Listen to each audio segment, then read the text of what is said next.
Hi, this is Scott Garibay, and today we're going to talk about Dungeons and Dragons, and we're going to talk about how Dungeons and Dragons can help people who don't play Dungeons and Dragons and have nothing to do with Dungeons and Dragons, and how this help is very much needed and should be applied almost immediately.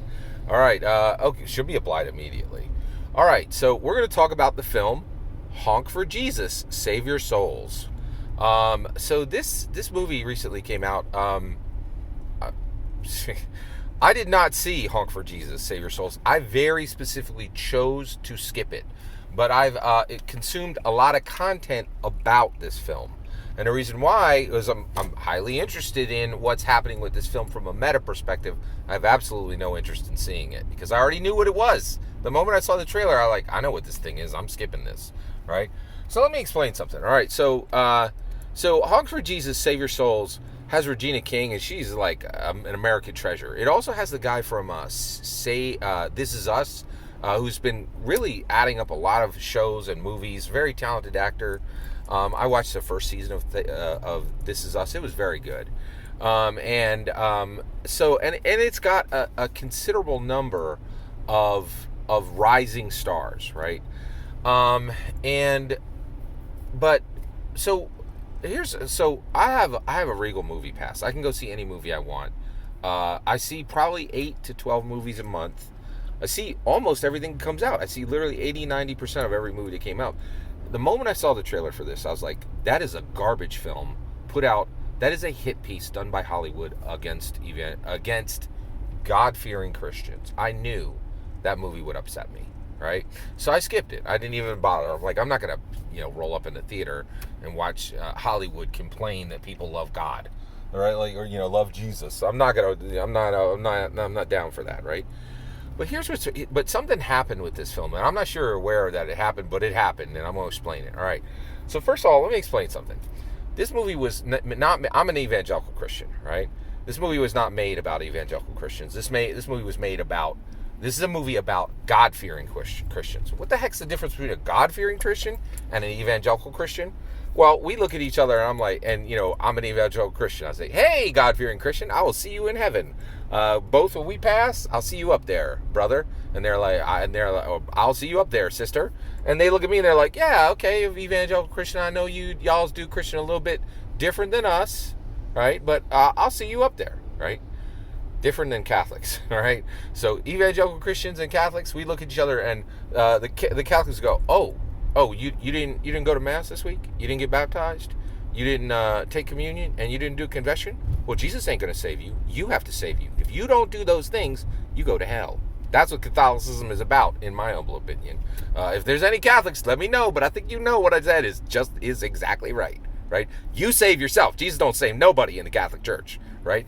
And the evangelicals are like, you can check that noise at the bus stop because we know who saves. Jesus saves. And the thief on the cross didn't do none of that stuff. And Jesus said, I'll see you in heaven, brother. Don't need a pope to save you. Don't need a priest to save you. And you don't have anything to do with your salvation. You ask Jesus for salvation and he gives it to you, right? As long as you believe that he can save. Done. That's salvation, right? So Catholics and evangelicals, we look at each other across the aisle and we're like, you gonna be in a hot place, brother. You gonna be in a hot place, sister. We neither one of us thinks the other one's getting to heaven, right? But that's not the case with God-fearing Christians. They do church a little bit different than us, but we believe the same doctrine, right? And so we believe, and this movie was about God-fearing Christians. And here's the problem, right? God-fearing Christians, there is a tradition. There is this, there are plays that travel all over the United States of America, and they have music in them, and they're very lively, and they're live theater, and they've been going on for decades, and they all tell the same story. This God-fearing Christian gets in trouble and forsakes God, and then makes redemption, and comes back to God, and fixes not their salvation. Their salvation is always set, right? But fixes their relationship with God, right? And there's a tradition of this, literally low millions of God-fearing Christians looked at this and were like, oh, honk for Jesus, save our souls. This is about a God-fearing church that's in trouble. And in the end, this is going to be like, this is going to be a happy story where, people restore their personal relationship with Jesus Christ, right? Because they do the right thing, right? And their salvation was never in question. But still, we need to have a robust relationship with Jesus Christ, right? Now, here's the problem, right? This movie was an absolute dumpster fire. It was sold to God-fearing Christians and Hollywood, and it was an absolute full-on, unmitigated hit job by Hollywood against God-fearing Christians. So they sold it to people that they knew that I think their ignorance might have protected them from they may have been ignorant, but this thing was sold to people who thought they would enjoy it, who came out of the theaters were like, it got a C- score on the lender score. It got a C- on the movie score where you come out and you like check a card. That is horrendous, right? Because usually people really like movies they've just seen. They get an A or a B. It's bad if you get a B. This got a C-. People went to this movie and were like, this is a garbage hit piece against me. Why was this promoted to me? Oh, and then get this. The coastal elites who were supposed to come up and like, yeah, all Christians are hypocrites, right? They didn't even see it. This thing was an absolute toxic dumpster fire, right? Now, how could Dungeons & Dragons have helped? Well, here you go. Dungeons & Dragons contains Session 0, right? So there needed to be a Session 0 for this movie. There needed to be an open Skype, an open Zoom, a series of them over the weekend the week before it came out. They could have done a Session 0, and people could have come on and said, hey, I'm a God-fearing Christian. Am I going to like this movie? And then they could have said, no, this is a Hollywood hit piece against you, and it mocks you thoroughly. And you are not going to like this film in any way. However, if you don't like that we just told you that, why don't you tell us what you would like in a film, and maybe we could be like Sony, right? This was made by NBC. It's under Peacock, right? I think it's maybe they're Universal. I never remember. No, I don't think this is Universal, but it is connected to Peacock and NBC, right? And so basically, they said, they could have said, but listen, maybe we'll be like Sony and make movies that don't actively berate you and show our Hollywood hatred for you, right?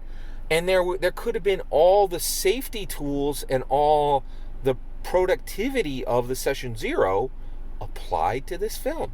And then you wouldn't have had low millions of God-fearing Christians coming out for a movie that they thought they would enjoy, that Hollywood should have had every clue that they would not enjoy, and that this thing was a piece of toxic dumpster fire and was a complete and outrageous waste of Regina King's talent, right? And they spent millions of dollars on this garbage film that they did not warn people about. They should have run a Session 0 on this movie. So Dungeons & Dragons is so powerful, it can fix world problems for people who have absolutely no connection to Dungeons & Dragons. If there had been a Session 0 movie, God-fearing Christians who ended up getting trapped in 2 hours of this garbage film, right, that was made for coastal elites who will never, say a prayer in their life, right? And also they could have said, hey, you 4 coastal elites who would like a film that mocks Christianity openly, here's for you. So Dungeons & Dragons Session 0 could have saved people from, could have saved 2 hours and $10 from low millions of people, right? And this is what I've been saying all along. Dungeons & Dragons solves problems in the Dungeons & Dragons community, and Dungeons & Dragons can solve problems outside the Dungeons & Dragons community because it's that powerful. All that's my humble opinion, and I'd love to hear yours. Let me know in the comments below. Please consider liking and subscribing, and thanks once again. Oh, and by the way, West Coast Grognard, congratulations on your new merch. That is very funny. All that's my humble opinion. I would love to hear your humble opinion. Let me know in the comments below. Please consider liking and subscribing, and have a wonderful millennium.